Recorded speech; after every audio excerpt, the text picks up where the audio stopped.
PG, patnubay at gabay ng magulang ay kailangan sa mga batang manonood. Simula na ng kaabang-abang na kwento ng hiwaga at pag-ibig sa Coca. Kapartner ang Sunsilk with Nano Complex, Donuts 3-in-1, XO Candy, at Chicharon ni Mang Juan, sukang paumbong.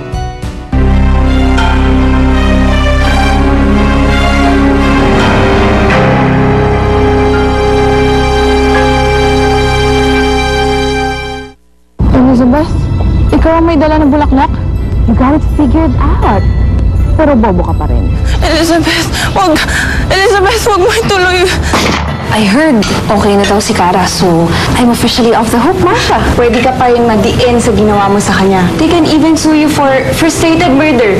Dahil halimaw siya, Marsha! Kita-kita ko! Naging palaka siya sa harapan ko! Makakahanap ka pa ng mas mamahali pa kaysa kay Kara. Masigit pa sa kanya. Ma, sana naman maging happy ka na lang para sa akin imbis na nangungulit ka na sapitan ko si Kara.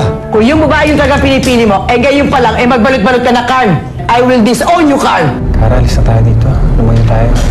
Anong ibig mo sabihin? Gusto kitang itanan, Kara.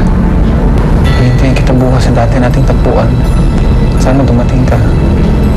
Rafa, kung hindi ako sumama sa kanya, ibig sabihin ba nun maghihiwalay na kami?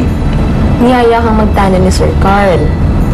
Ibig sabihin nun, pinili ka niya. Pero ikaw, hindi ka pumayag na magtanan, di ba? Baka ang dating mo sa kanya, hindi mo siya pinipili.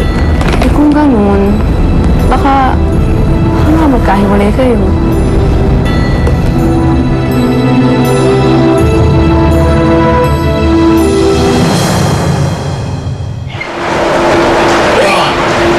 Uy, tama na yan. Puputok na yan, oh. Oh, tapos ka na? Oh, bro. Pwede ba akong tumuloy sa dati mong kondo? Oo naman, walang problema. Pero, sure ka ba dyan? Di ba na gusto mo nang bumukod sa mami mo? Okay, kahit kung umuwi ako, mag-aaway lang kami nun eh. Nagtatalunan namin lagi si Kara eh. Kinukulit niya ako, no? Split ako si Kara eh. Bro, ang kulit ni Mami. Dahil dyan, hands up ako sa'yo, bro. Ibang klase ka talaga. Pero, teka. Sure ka ba nasasama sa'yo si Kara?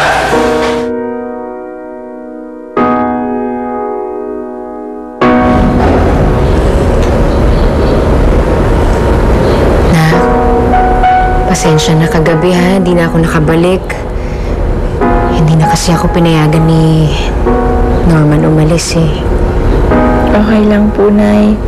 Binantayan naman po ako ni Itay.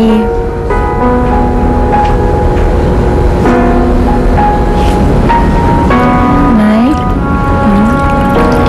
Dumating na po ba kayo sa punto na alam niyo na po bigla na gusto niyo na po si Itay?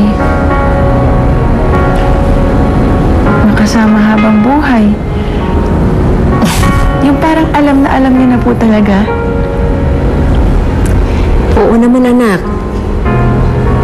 Kaya nga nandyan ka eh. Kung hindi ko naramdaman sa tatay mo yun, edi wala kaming anak. Paano niyo po nalaman na siya na po talaga yung gusto ninyo? Alam mo, hindi ko alam kung paano ko sasagutin yan. Pero siguro, anak, alam mo, nararamdaman na lang yun eh. Parang handa akong ibigay ang lahat para makasama lang siya.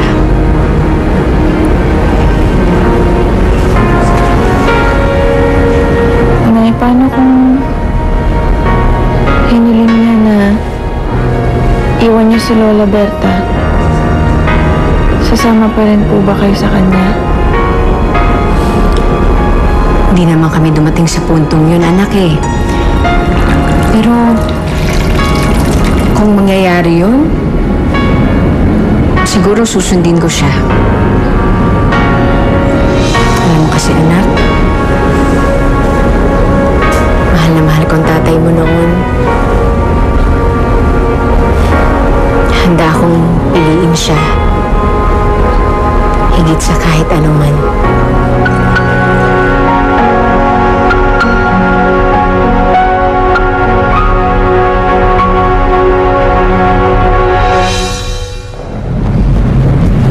Pare Bing, Sir.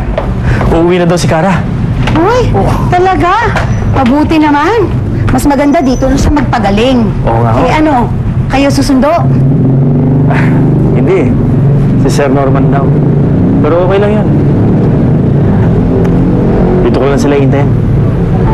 Bilib din naman ako sa'yo, no, sir? Kahit hindi mo nakakasama ang pamilya mo sa paraan na gusto mo, nakikita ko masaya ka pa rin kasi at least nakikita mo sila. Oo nga ho. Ganun naman dapat, di ba? Kaysa sumama ang loob mo sa mga bagay na di pwede. Di makontento ka na lang at magpasalamat ka sa mga bagay na pwede. Tumpak. Tumpak na tumpak, sir.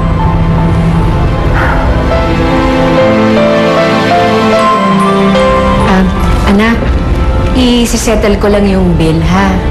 Babalikan kita, anak, ha? Sige.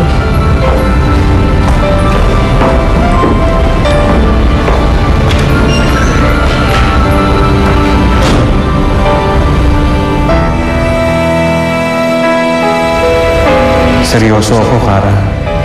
Ikaw lang ang gusto kong makasama. Hihintayin kita bukas ng hapon sa dati nating tagpuan.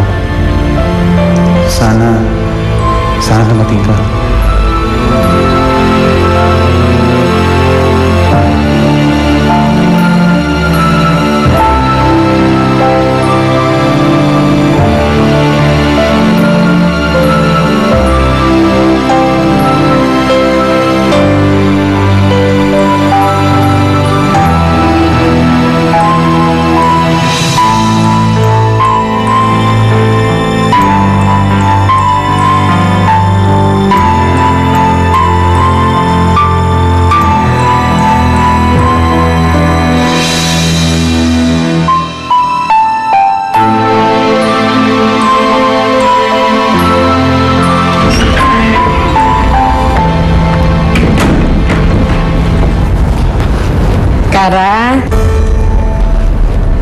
Kara, anak. Nasettle ko na yung bill. Paglabas mo dyan, anak, alis na tayo, ha? Uwi na tayo.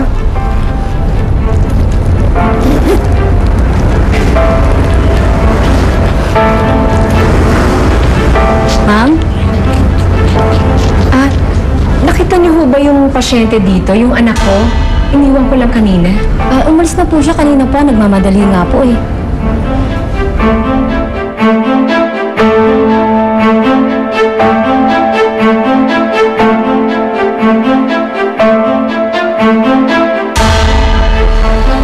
Ata siya darating eh.